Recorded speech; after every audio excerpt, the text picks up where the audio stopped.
എടാ hotel management course എടുക്കണ്ട, അത് കൊടുക്കുന്ന സീനടാ. അതിന്റെ ട്രെയിനിങ് ഒക്കെ ഒരുപാട് സീനാ, വൺ സ്ട്രഗ്ലിംഗ് ആണ്.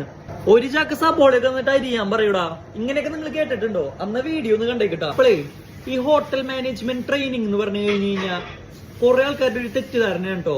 സബോള അരിയലാണ്, ഒരു ചാക്ക് സബോള വെച്ചിട്ട് അത് ഫുള്ളിരുന്ന് അരിയാൻ പറയലാണ്. ഇങ്ങനെ കുറെ ആൾക്കാരുടെ തെറ്റിദ്ധാരണകളുണ്ട്. ഞാൻ അത് പറയാൻ കാരണം എന്ന് വെച്ച് കഴിഞ്ഞാലേ, ഞാൻ ട്രെയിനിങ്ങിന് പോണ സമയത്ത് എന്നെ കുറെ ആൾക്കാർ പറഞ്ഞ് പേടിപ്പിച്ചിട്ടുണ്ടായി. എന്റെ അവിടുത്തെ ചേട്ടന്മാരും എന്റെ ഫ്രണ്ട്സും പോണ്ട പോയി കഴിഞ്ഞാൽ കുറെ സബോള അരിയാനുണ്ടാവും, ഒരു ചാക്ക് സബോള തരും, കുറെ വർക്ക് ഉണ്ടാവും, പട്ടിപ്പണിയായിരിക്കും, ഇങ്ങനെയൊക്കെ കുറെ ആൾക്കാരെന്റെ അടുത്ത് പറഞ്ഞു. അപ്പൊ ഇനി ഒരു ചാക്ക് സബോള തന്നു തന്നെ ഇരിക്കട്ടെ, അതിപ്പോ നമ്മൾ അരിഞ്ഞു അല്ലെങ്കിൽ തൊലി പൊളിച്ചു അങ്ങനെ വെച്ചിട്ട് അതിലൊരു പ്രശ്നമില്ല. കാരണം നമ്മൾ പോയിട്ട് നമ്മുടെ ട്രെയിനിങ്ങിനല്ലേ, നമ്മളിപ്പൊ ചെയ്യണ പല കാര്യങ്ങളും നമുക്ക് പിന്നീട് അത് യൂസ്ഫുൾ ആയിരിക്കും.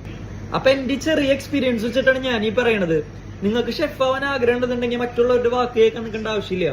നിങ്ങൾക്ക് അങ്ങനെ ഒരു ഡ്രീം ഉണ്ടെന്നുണ്ടെങ്കിൽ ജസ്റ്റ് അതിനു വേണ്ടി വർക്ക് ചെയ്യുക. ട്രെയിനിങ് ഒക്കെ നല്ല സ്ട്രഗ്ലിംഗ് പീരീഡ് ആണ്. ഇപ്പൊ ഞാൻ തന്നെ ഇപ്പൊ ഓവർകം ചെയ്ത് ഇവിടെ എത്തിയെന്നുണ്ടെങ്കിൽ നിങ്ങൾക്ക് എന്തായാലും സുഖമായിട്ട് പറ്റും. അത് എനിക്ക് ഇത്ര പറയാനുള്ളൂ. നിങ്ങൾ നിങ്ങളുടെ ഡിസിഷൻ എടുക്കുക, ബാക്കിയുള്ളവരുടെ വാക്ക് കേൾക്കേണ്ട ആവശ്യമില്ല. അപ്പോഴേ ഞാൻ പറഞ്ഞതിനോട് യോജിക്കുന്നുണ്ടെങ്കിൽ ജസ്റ്റ് ഒന്ന് കമന്റ് ചെയ്തേക്ക്. അപ്പൊ സുഖല്ലേ?